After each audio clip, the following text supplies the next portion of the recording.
మత్తయి సువార్త 3వ అధ్యాయం. మత్తయి సువార్త 3వ అధ్యాయం 16వ వచనం నుంచి ప్రభువైన యేసుక్రీస్తు వారి బాప్తిసం గురించినటువంటి సందర్భం రాయబడింది. నేను చదివి వినిపిస్తాను. యేసు బాప్తిసం పొందిన వెంటనే నేలలో నుండి ఒడ్డునకు వచ్చెను. ఇదిగో ఆకాశం తెరవబడెను, దేవుని ఆత్మ పావురం వలె తన మీదికి వచ్చుట చూసెను. మరియు ఇదిగో ఈయనే నా ప్రియకుమారుడు, ఈయన యందు నేను ఆనందించుతున్నానని ఒక శబ్దం ఆకాశం నుండి వచ్చెను. ఈ 16-17 వచనాల్లో స్పష్టంగా కనబడ్డాడు ఆయన ఏంటో. ఒక ఆయన పేరు యేసు ప్రభు, ఆయన బాప్తిసం పొందుతున్నాడు. దేవుని ఆత్మ చెప్పుకున్నాం కదా, దేవుని ఆత్మ అంటే దేవుని యొక్క ఆత్మ కాదు, దేవుని ఆత్మ అంటే పరిశుద్ధాత్ముడనే. దేవుని ఆత్మ పావురాకారంలో వచ్చి యేసు ప్రభు మీద వాడడం జరిగింది.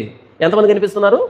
ఇద్దరు మెర్జ్ అయిపోయి కనపడుతున్నారా, లేకపోతే సపరేట్ కనపడుతున్నారా? మెర్జ్ కాలేదు కదా, ఇద్దరు సపరేట్ కనపడుతున్నారు. ఈయన ఉనికి వేరే, ఈయన ఉనికి వేరే, రెండు ఉనికులు కనిపిస్తూ ఉంటే ఇప్పుడు పైనుంచి ఒక ఆయన ఆకాశం తెరవబడి ఇదిగో ఈయనే నా ప్రియకుమారుడు, ఈయన యందు నేను ఆనందించుతున్నాను అనేటువంటి మాట పలకడం జరిగింది. ఆయన సపరేటు, పరిశుద్ధాత్ముడు సపరేటు, యేసు ప్రభు సపరేటు. ముగ్గురు వేరు వేరు వ్యక్తులు, ముగ్గురు మెర్జ్ అయ్యలేరు, లేదా ఒక్కడే ముగ్గురులాగా కనిపించట్లేదు. ముగ్గురు వేరు వేరు వ్యక్తులు. ఇప్పుడు చెప్పండి, ఈ ముగ్గురులో పెద్దోడు ఎవరు? ఎవరొకరు పెద్దోడు ఉంటారు కదా. ఈ ముగ్గురులో పెద్దోడెవరు? పెద్దన్నయ్య, చిన్నన్నయ్య, మా అన్నయ్య, ఇదే కదా బోధ. యేసు అంటే మన పెద్దన్నయ్య అంట, పరిశుద్ధాత్ముడు అంటే మన చిన్నన్నయ్య అంట. అంతకంటే ముందు మా అన్నయ్య సినిమా చూసుంటారు, అందుకని ఈ అన్నయ్య గోల వచ్చింది. అన్నయ్య కాదు, అన్నయ్యల గురించి మాట్లాడుకోవట్లే మనం, ఇక్కడ దేవుడి గురించి మాట్లాడుకుంటున్నాం. ఎక్కడ సిద్ధాంతం ఇది? ఇక్కడ అన్నయ్య లేరు కదా. ఇదిగో ఈయన నా ప్రియ కుమారుడు,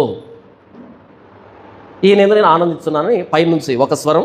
ఆయన సపరేట్, పరిశుద్ధాత్మ దేవుడు సపరేట్, యేసు ప్రభు సపరేట్. ముగ్గురు వేరువేరు. దేవుళ్ళు ఎంతమంది? ఒక్కడే. పరిశుద్ధాత్ముడు ఎవరు? దేవుడే. యేసు ప్రభు ఎవరు? దేవుడే. తండ్రి ఎవరు? దేవుడే. ఇప్పుడు ఒక్కడే 3 రోల్స్ ప్లే చేస్తున్నాడా, లేకపోతే ముగ్గురు సపరేట్ వ్యక్తులు ఉన్నారా? ముగ్గురు సపరేట్ వ్యక్తులు ఉన్నారు. బైబిల్లో తన్ను తాను బయలుపరుచుకున్న దేవుడు 1 in being 3 in persons. 1 in being 3 in persons. Being అంటే దైవత్వం, ఆయన దైవత్వం, ఆయన దేవుడు. ఆ దేవుడు తండ్రిగాను, కుమారుడుగాను, పరిశుద్ధాత్మగాను ఉన్నాడు. ముగ్గురు కలిసిపోయి లేరు. ముగ్గురు కలిపితే ఒకడు కాదు. ముగ్గురు కలిసిపోయి లేరు, ముగ్గురిని కలిపితే ఒకడు కాడు. ముగ్గురు ప్రత్యేకంగా ఉన్నారు, ముగ్గురు దేవులుగా పిలువబడ్డారు. మరలా దేవుడు ఒక్కడే అని చెప్పింది బైబిల్. త్రిత్వం అనేది ఎక్స్ప్లెనేషన్కి అందదు, ఎక్స్పీరియన్స్కి మాత్రమే అందుతుంది.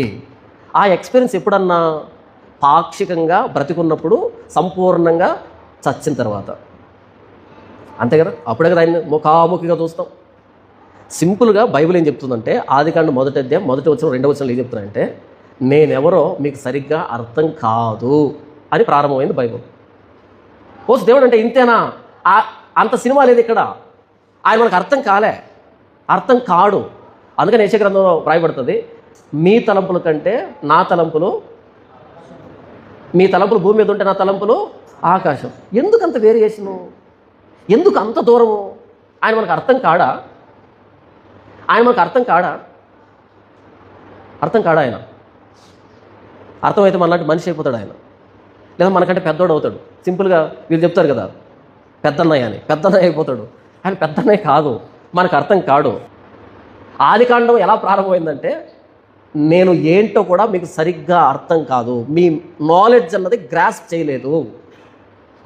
అయితే దానికి సంబంధించిన ఎలిమెంట్స్ ఇచ్చాడు, కొన్ని గ్లిమ్స్ ఇచ్చాడు, నేను ఎలాగుంటాననేది గ్లిమ్స్ ఇచ్చాడు. అందులో ఆయన చెప్పింది ఏంటంటే, నేను బహుళత్వంలో ఉండే దేవుణ్ణి.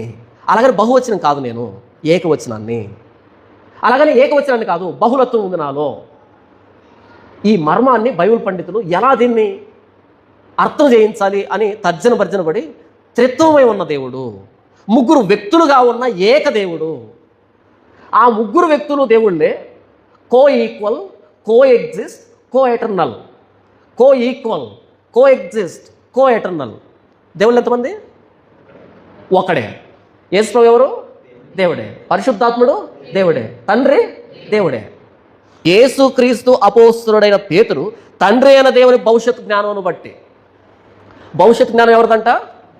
తండ్రిది. ఆ భవిష్యత్ జ్ఞానాన్ని నెరవేర్చింది ఎవరంట? యేసు ప్రభు శిలువ త్యాగం. ఆ శిలువ త్యాగాన్ని మనలో ఫలింపజేసింది ఎవరంట? పరిశుద్ధాత్మ దేవుడు. ఒకే ఫ్రేమ్లో ముగ్గురు కనపడుతున్నారు, ఒకే వ్యక్తి విషయంలో ముగ్గురు కనపడుతున్నారు.